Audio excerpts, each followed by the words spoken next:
पुस्तक का नाम अतीन्द्रिय सामर्थ्य, संयोग नहीं तथ्य।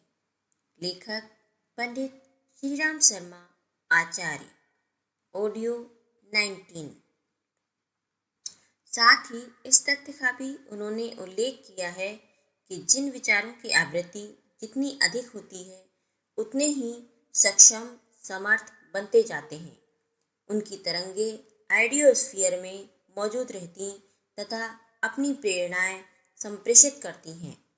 वे तरंगें कई प्रकार की होती हैं, सभी सूक्ष्म वातावरण में प्रवाहित होती रहती हैं।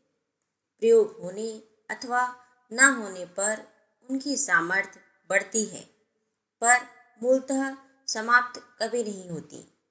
उनके अनुसार दूरानुभूति, पूर्वाभास, विचार संप्रेषण, विचार प्रहार, पदार्थों पर विचारों के प्रभाव आदि अतीन्द्रिय शक्तियों के मूल में ये विचार तरंगे ही होती हैं।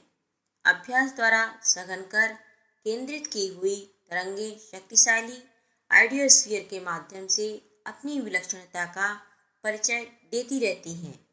यह प्रक्रिया पूर्णतः विज्ञान सम्मत है। इसमें किसी भी प्रकार का न कोई फ्रॉड है न तुक्का।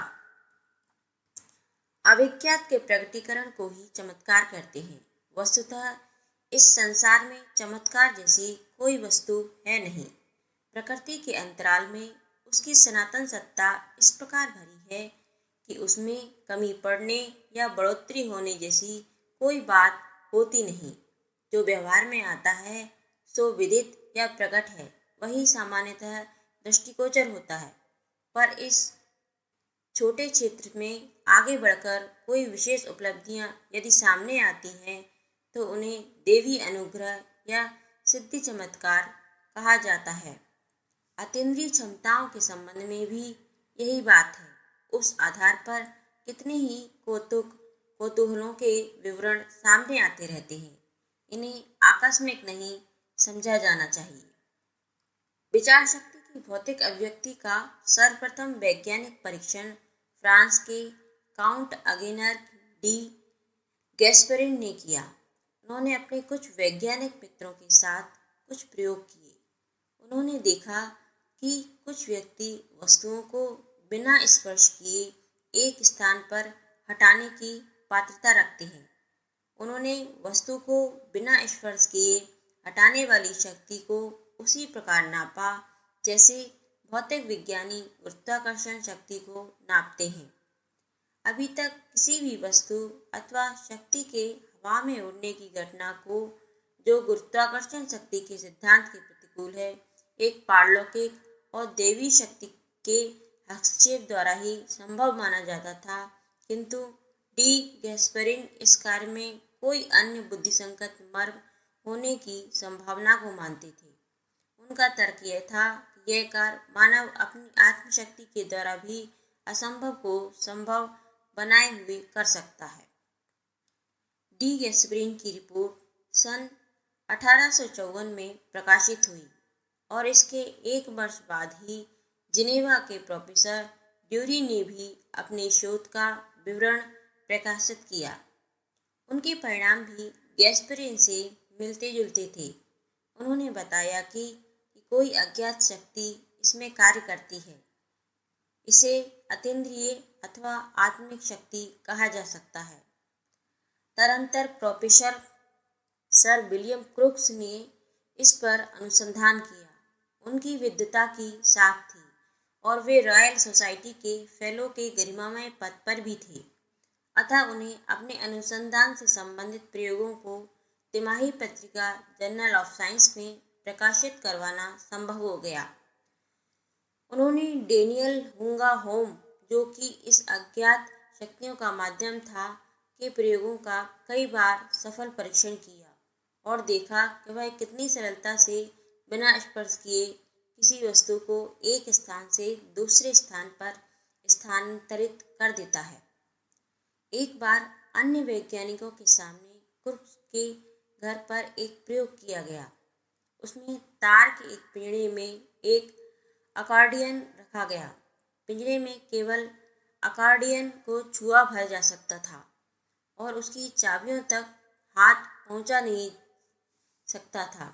होम के हाथ की गतिविधियों को सब दर्शक देख सकते थे। इन दर्शकों में कई मूर्धन्य भौतिकशास्त्री और वकील भी थे। थोड़ी देर में वह अकॉर्डियन अपने आप हिलने लगा और थोड़ी देर बाद ध्वनि निकलने लगी। फिर लय और स्वरबद्धता के साथ एक के बाद दूसरे क्रम में कई गीतों की ध्वनियाँ बजी। साधारणतः कोई भी धुन बिना उसकी चाबी को चलाए निकालना असंभव ही है, किंतु सबने आश्चर्य से देखा कि वाद्य बड़ी मधुर ध्वनि निकाल रहा है। इसके बाद सबके आश्चर्य से और भी वृद्धि तब हुई जब सबने देखा कि अकॉर्डियन को छूने वाले हाथ को भी पिंजरे में से होम ने निकालकर पास में बैठे एक अन्य व्यक्ति के हाथ में दे दिया और अकॉर्डियन उसी प्रकार ध्वनित होता रहा। इस प्रयोग में किसी अन्य कृत्रिम दूर संप्रेषण माध्यम को तो प्रयुक्त नहीं किया गया, पर यह पहले ही परख लिया गया था। एक अन्य महत्वपूर्ण प्रयोग के बारे में क्रुक्स ने लिखा है कि एक भारी भार तौलने की मशीन के बोर्ड के एक सिरे को छू भर देने से होम उसके वजन को अधिक अथवा कम करके दिखा देने की पात्रता रखता था, जबकि उस मशीन पर स्वयं क्रुक्स के चढ़ने पर उस पर बहुत थोड़ी प्रतिक्रिया हुई। केवल छूने भर से वह भारी मशीन कैसे कम ज़्यादा वजन बना सकी, यह एक रहस्य था। आत्मशक्ति का जड़ पदार्थ को प्रभावित करने वाला, वैज्ञानिकों को स्तंभित करने वाला यह एक सफल प्रयोग था। भारतीय योग शास्त्रों में स्थूल नेत्रों के अतिरिक्त एक तीसरे सूक्ष्म नेत्र का उल्लेख भी मिलता है, जिसे आज्ञा चक्र कहते हैं। इसका स्थान दोनों ध्रुवों के बीच में बताया जाता है। ध्यान साधना के समय यही दृष्टि केंद्रित करने का निर्देश भी विभिन्न शास्त्रों में मिलता है। इस केंद्र में संसार की स्थूल और सूक्ष्म परिस्थितियां जानने समझने की ही नहीं, वस्तुओं और व्यक्तियों को प्रभावित करने की भी क्षमता है। इतना ही नहीं, वातावरण में व्यापक परिवर्तन भी इस केंद्र के उपयोग द्वारा संभव बताया गया है। दूरदर्शन, परोक्ष दर्शन तो उसकी आरंभिक कला है। एक्स किरणें एवं लेसर किरणें जिस प्रकार ठोस पदार्थों में पार हो जाती हैं, वे पदार्थ उसमें कोई बाधा नहीं पहुंचाते और वह आंखों से न दिखाई देने वाली भीतरी शक्ति का भी चित्र खींचकर रख देती हैं। उसी प्रकार आज्ञा चक्र की संकल्प किरणें दूर अदृश्य को भी तमाम अवरोधों बाधाओं के बाद भी जान लेती हैं। इस माध्यम से न केवल पदार्थों को देखने का प्रयोजन पूरा होता है, वरन जीवित प्राणियों की मनस्थिति को भी समझ पाना संभव हो जाता है। आज्ञा चक्र द्वारा मात्र देखना समझना ही संभव नहीं होता, अपितु उसकी क्षमता दूसरों को भी प्रभावित और परिवर्तित कर सकती है।